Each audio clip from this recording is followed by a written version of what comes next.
¿Cómo empezamos? Primera fase.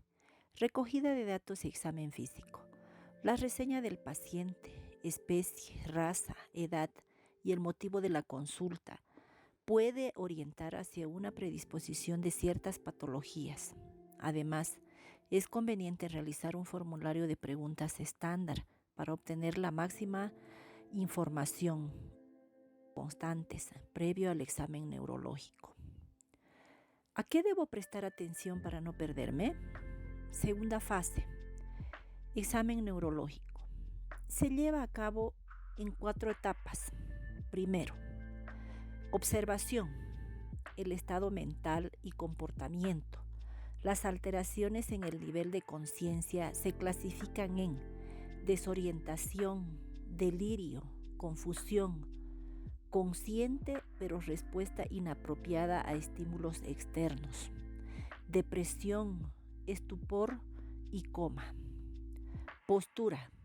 Algunas posturas anormales, como el adeo, la inclinación de la cabeza, giro o torsión de la cabeza y cuello, la cabeza baja, ventroflexión cervical, rigidez de descerebración o descerebración, postura de Steve-Sherrington, aumento de la base de sustentación o de cúbito, de miembros pélvicos o de los 4 miembros. Marcha.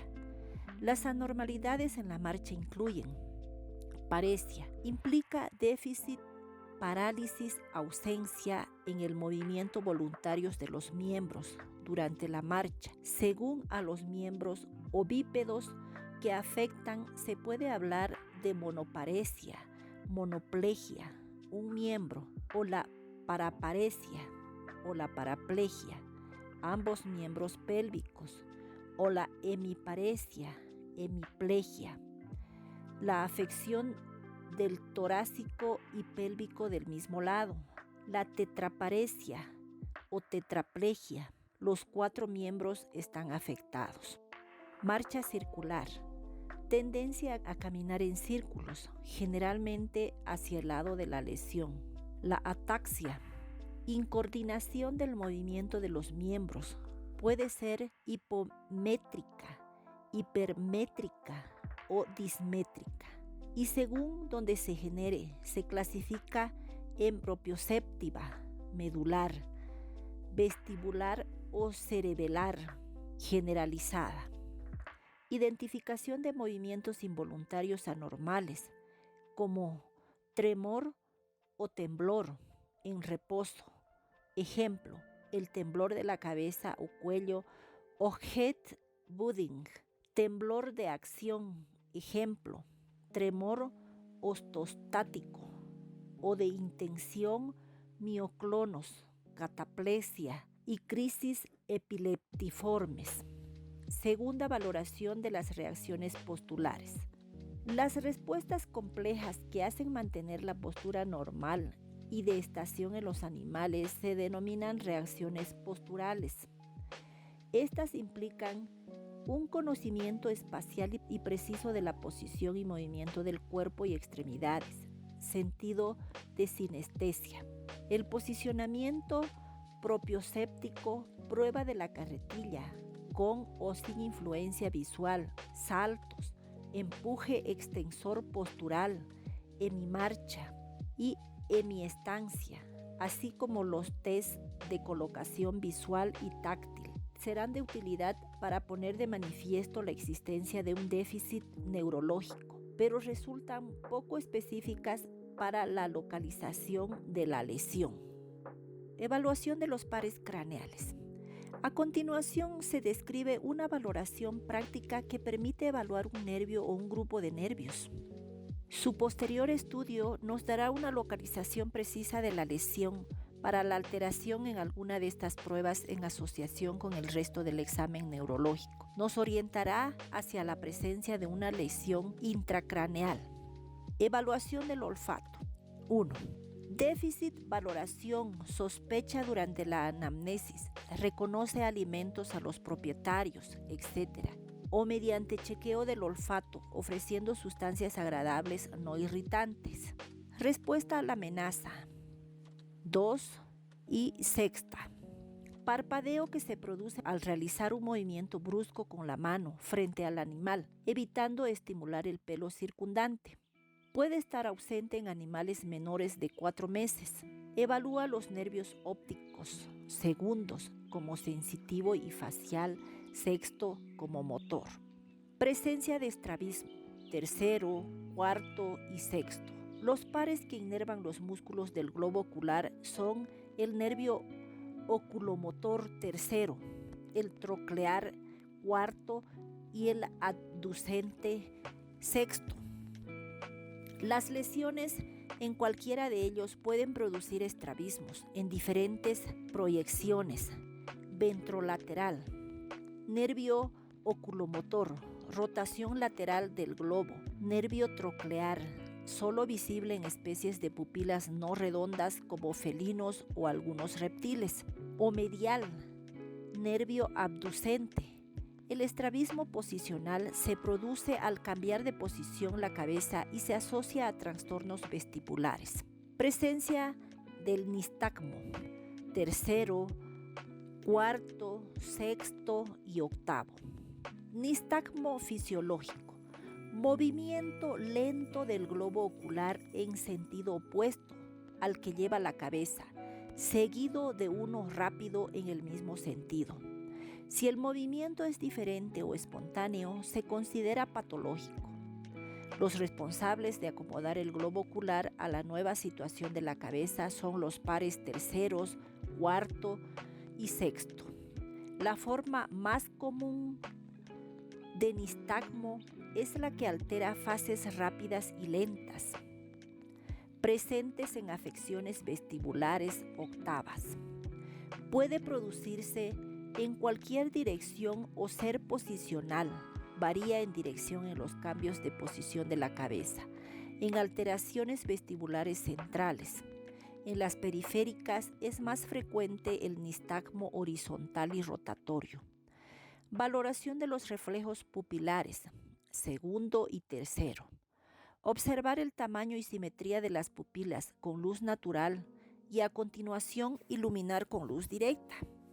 Cada pupila, sensitivo, nervio óptico segundo, evaluando su contracción, reflejo directo, y la contracción de la contralateral, reflejo indirecto.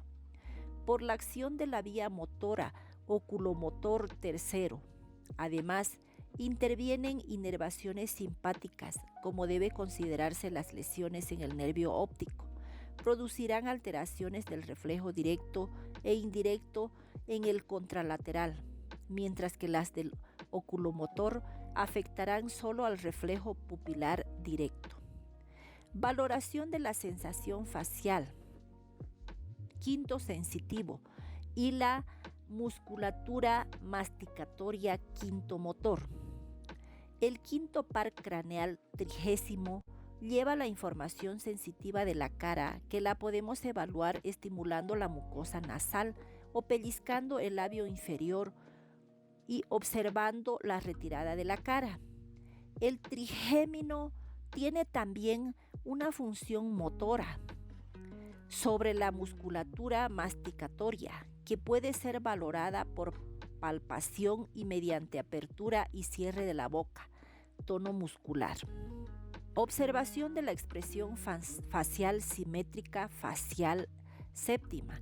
El nervio facial séptimo es el encargado de mantener el tono de los músculos de la cara. Su lesión producirá una deformación asimétrica, lesión periférica unilateral de la expresión facial, con descenso del pabellón auricular, párpado y belfo o incluso ojos secos por ausencia de parpadeo, y disminución de la producción de lágrimas, aportación parasimpática del nervio facial. Su porción sensitiva aporta fibras a los 2/3 rostrales de la lengua y el paladar, el sentido del gusto.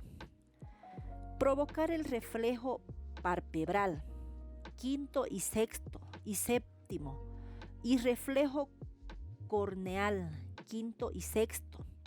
El reflejo palpebral produce un cierre de los párpados al estimular levemente el canto medial y el lateral del ojo. La vía sensitiva es del nervio trigémino, quinto, y la motora del nervio facial, séptimo. El reflejo corneal produce una retracción del globo ocular, vía motora, nervio abducente, sexto, y cierre del párpado facial, séptimo, tras estimular suavemente la córnea, el sensitivo trigémino, quinto. Provocar el reflejo de deglución, noveno y décimo, y valoración de los músculos linguales, décimo octavo. Estimulando la zona laríngea del cuello o la porción dorsal de la lengua, se observa una retracción lingual o un lamido del hocico y a continuación una deglución. Los nervios glosofaríngeos, noveno y vago, décimo, inervan faringe, laringe, paladar blando, esófago. Y en el caso del nervio vago, las vísceras torácicas y abdominales, su afectación produce disfagia, regurgitación y ronquidos laringeos al respirar, parálisis laríngea, disfonía o tos tras la ingesta de agua. El par craneal 12, el nervio hipogloso, lleva la inervación motora de la lengua. Su lesión produce desviación de la misma hacia el lado afectado y atrofiado de los músculos correspondientes. La parte sensitiva de la lengua se lleva a cabo por los nervios faciales séptimo y glosofaríngeo noveno. Musculatura del cuello, onceavo. Los músculos trapecios, brachiocefálicos y esternocefálicos son inervados por el par craneal onceavo, el nervio accesorio. Su lesión produciría atrofia en dichos músculos, pero rara vez se reconoce clínicamente. Cuarta valoración de los reflejos espinales. Al examinar en un reflejo espinal, se evalúa la integración del arco reflejo, la vía aferente, segmento medular de integración y vía eferente motora que inerva un paquete muscular concreto o miótomo. Pero también son chequeadas las vías ascendentes y motoras descendentes que producen del encéfalo y modulan la respuesta inhibiendo el arco reflejo.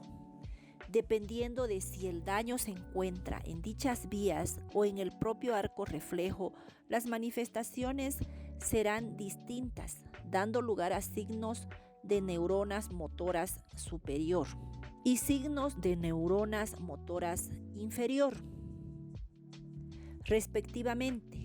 En la interpretación, el aumento del reflejo localizará la lesión craneal al segmento medular chequeado, y su disminución indicará afección del arco reflejo. Miembros pélvicos. Reflejo patelar, segmento medular, lumbar cuarto y lumbar sexto, y nervio femoral. Con el miembro evaluando sujeto por la cara interna del muslo y manteniéndolo en ligera flexión, se golpea de forma seca y rápida el ligamento patelar, conteniendo una extensión rápida y enérgica de la rodilla.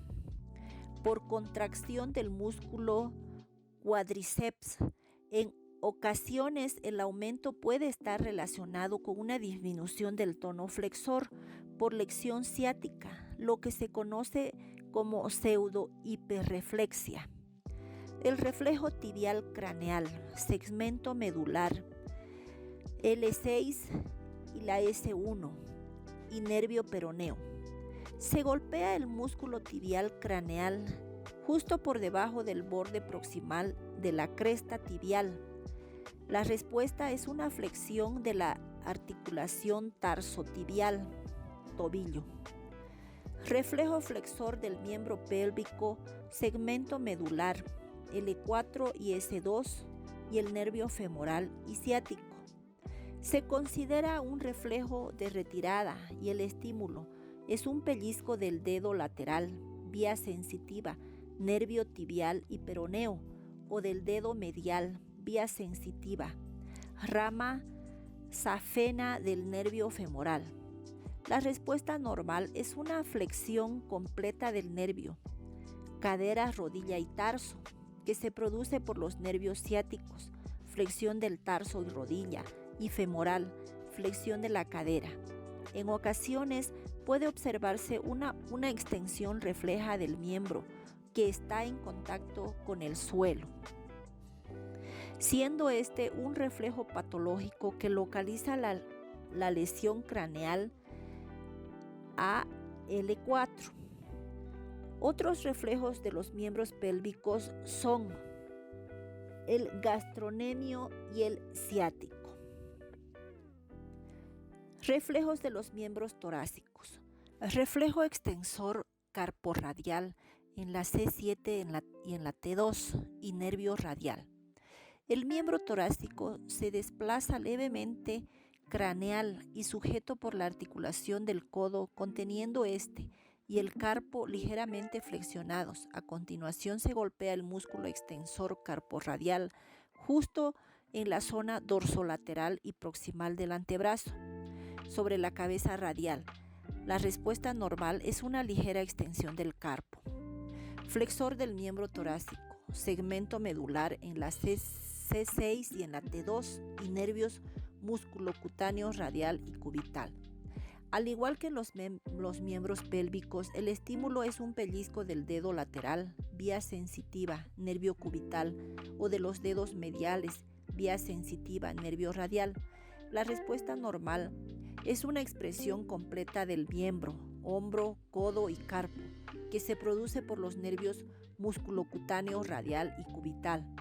Si se produce una extensión refleja del contralateral, informaría sobre la presencia de una lesión medular craneal a C6. Otros reflejos de los miembros torácicos son la bicipital y el tricipital. El reflejo perineal, segmento medular de la S1 y la S3 y nervio pudendo. Tras levantar levemente la cola, se estimula ligeramente la región perineal con unas pinzas. La respuesta normal es una ligera contracción, el del esfínter anal externo y flexión de la cola, además de manifestar cierta incomodidad. También puede evaluarse mediante palpación rectal. Es el mejor indicador de la correcta funcionalidad de las raíces sacras. Reflejo cutáneo del tronco, dermotomo estimulado, segmento medular de la C8, la T1 o el nervio torácico lateral. Mediante unas pinzas hemostáticas atraumáticas se realizan pellizcos de la piel intentando chequear todos los dermotomos, desde craneales a las alas del ilión hasta la cruz y por ambos lados. La respuesta normal es una contracción refleja del músculo cutáneo del tronco, acompañado de una manifestación de incomodidad. Se considera igualmente un reflejo neciceptivo. Último paso del examen neurológico. La detección de puntos dolorosos se realiza ejerciendo una leve presión sobre la apófisis espinosa de la columna torácica lumbar y lumbosacra, además de manipular el cuello en reflexión, extensión y lateralización. La nocicepción debe chequearse en pacientes con parálisis y puede valorarse de forma conjunta con el reflejo flexor, diferenciándolo de este, porque el paciente mostrará signos de incomodidad evidente ante el estímulo.